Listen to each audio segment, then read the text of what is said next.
Voilà. Donc, Et surtout toi, qu'est-ce que tu aimerais transmettre? ok. Alors, je peux dire un truc avant qui va expliquer qu'est-ce qu'on Oui, m'a transmis. ton Moi, je chemin vais de te pensée, dire, c'est le tien. très bien. Il est- Je crois que ce qui a été très important pour moi, c'est d'atterrir.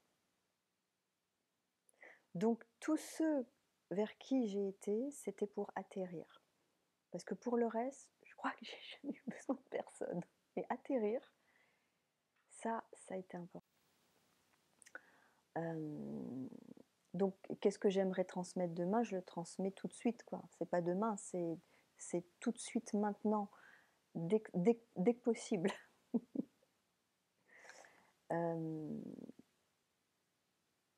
Et pour moi, donc après, oui, c'est passé par donc une attention, une confiance aussi dans le fait que je pouvais le faire dans des choses, mais toutes simples, hein, encore une fois, c'est pas. Oui, oui, non, mais il ne s'agit pas.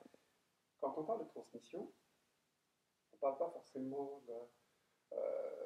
On pense souvent à notre parcours scolaire ou à notre parcours professionnel, mais dans la vie de tous les jours, il y a des gens qui ont laissé des marques indélébiles par juste la façon de nous montrer un petit bout de chemin ou de nous montrer une façon de faire. Pour toi, c'est on t'a rendu autonome. On m'a rendu autonome et après, alors tu vois, là du coup, quand on creuse, quand on descend un peu plus, là, j'ai un souvenir très précis de quand j'ai écrit ma première histoire d'âme. Parce que j'écris donc les histoires d'âme, tu sais, sur la base du thème de naissance. Oui. Et celui qui m'a vraiment beaucoup donné, c'est mon compagnon de l'époque, qui m'a vraiment tellement fait confiance, parce que donc il m'a, en fait, c'était suite à un rêve que j'ai commencé à écrire en fait, et j'ai fait un rêve avec un lion, et à la fin, donc c'était plusieurs nuits d'affilée avec cette thématique d'un lion que j'apprivoisais, et un des derniers rêves, le lion était sur mon lit, il me regardait, il me disait mais tu as qu'à écrire avec le thème. Et je me suis réveillée un peu saisie. Et j'en parle à mon compagnon d'époque qui était astrologue. Et il me dit « Ah, mais pas de problème !» Et il me prend une feuille, il dessine avec des hiéroglyphes incompréhensibles son thème. Il me dit « Tiens, t'as qu'à essayer avec mon thème. » Et donc, je me suis prise au jeu, mais il me connaissait bien. Et comme il savait que peut-être, éventuellement, j'allais pas aller au bout, un jour, on se baladait dans Vézelay. Et on va dans la librairie de Vézelay et on voit qu'il y a un concours L'Or des Étoiles. Tadam! Et donc, il y a un concours de contes. Il y a une affiche comme ça. Et je passe, et moi j'étais ah, t'as vu, c'est rigolo, il y a un concours de contes. Et lui, il m'a poussé, il m'a dit oui, oui, c'est tellement rigolo. Et donc, il m'a inscrit.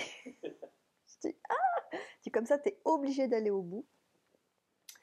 Et donc, il se trouvait que c'était plutôt un concours de contes pour enfants. Donc, en fait, il y avait quand même 2-3 obligations, dont faire des dessins.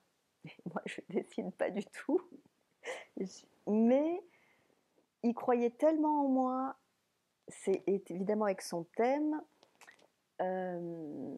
Faire des dessins, finalement, c'était des ambiances, mais ça m'a tellement amusée. Donc, je suis allée au bout.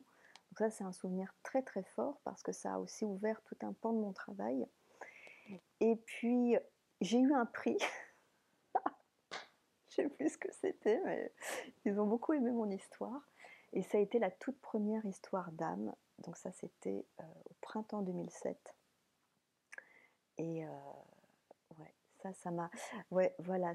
Lui, ce qu'il m'a transmis, c'est que moi, j'étais pas concrète, voilà, typiquement. Donc comme ça a toujours été dans ma vie. Donc on y est allé. Il avait une énergie très taureau quand même. On va dans la librairie, on t'inscrit à un concours de contes. Tu n'as pas le choix. En Bourgogne, hein, donc c'est la terre. Et ça, c'était un écrin juste sublime. C'est la terre des croisades. Oui. Aussi. C'est aussi là. Donc voilà, mais il y a aussi Marie-Madeleine hein, dans un coin où je passais beaucoup de temps aussi à l'époque. Et voilà. Voilà. Donc ce qu'on m'a transmis à travers ça, c'est d'aller au bout. D'aller au bout, d'incarner l'invisible. Parce que, évidemment, les histoires d'âme, ce sont des histoires c'est l'âme qui parle à la première personne du singulier et qui raconte un bout d'expérience. Et alors cette première histoire, tu parles des croisades, c'était l'histoire d'un chevalier maladroit. Et le premier conte, c'est appelé l'âme maladroite. Et c'est un chevalier maladroit qui partait en guerre, dans mon souvenir, et qui faisait des tas d'erreurs. Enfin, il cassait tout, l'épée. Il n'y arrivait pas, en fait, voilà, à aller à la guerre. Et alors, la transmission aujourd'hui, c'est dans l'instantané. C'est les gens qui viennent te voir. C'est quoi? Qu'est-ce que tu transmets? Alors moi, voilà, et à contrario, quand les gens que j'ai rencontrés, où je me disais tiens, ils peuvent m'aider, si c'était pas concret, je disais au revoir. Et d'ailleurs, j'avais toujours un truc, je me suis souvenue il n'y a pas longtemps, où on me racontait un truc, un concept, un machin, il faut faire ci. Je disais oui, oui, d'accord, mais concrètement. Concrètement, ça veut dire quoi?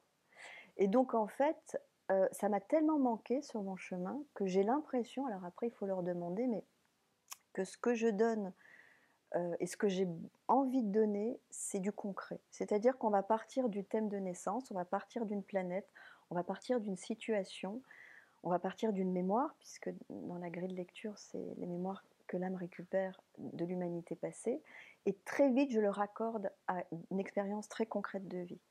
Si je ne peux pas le raccorder à une expérience concrète de vie, je continue jusqu'à ce que la personne tilte, jusqu'à ce qu'il y ait une vraie résonance et jusqu'à ce qu'il y ait une opérativité de ce qui a été dit et comment c'est mis en place.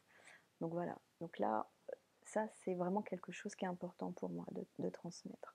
Le concret, c'est-à-dire que tant que c'est pas concret, il y a quelque chose de l'âme qui n'est pas présente. Ça c'est clair. Alors, j'ai jamais été aussi bonne que là où j'ai manqué, évidemment. Donc, vraiment, je check ça, je regarde à ça pour chaque personne qui vient me voir. Donc, oui, la transmission, elle passe par là. Mais elle passe aussi avec mon neveu de 4 ans, avec qui j'aime passer beaucoup, beaucoup de temps, avec qui... et lui, il n'a pas besoin de ce truc concret. Lui, c'est l'inverse, en fait, qui vient chercher chez moi. Lui, il est très concret, c'est un petit gars hyper bien incarné. C'est limite avec lui, j'apprends aussi beaucoup à être bien dans l'instant et dans ce qu'il y a à faire. Mais il vient me chercher dans les histoires, dans l'imaginaire, dans le jeu, voilà. Alors, qui transmet à qui? On se transmet peut-être l'un l'autre, mais j'aime beaucoup ça aussi. Ça répond un peu. Ouais. Moi, là, ça va mieux, là, tout de suite. Hein. Là, je sens que j'ai donné un truc. Ouais. Merci, Daniel.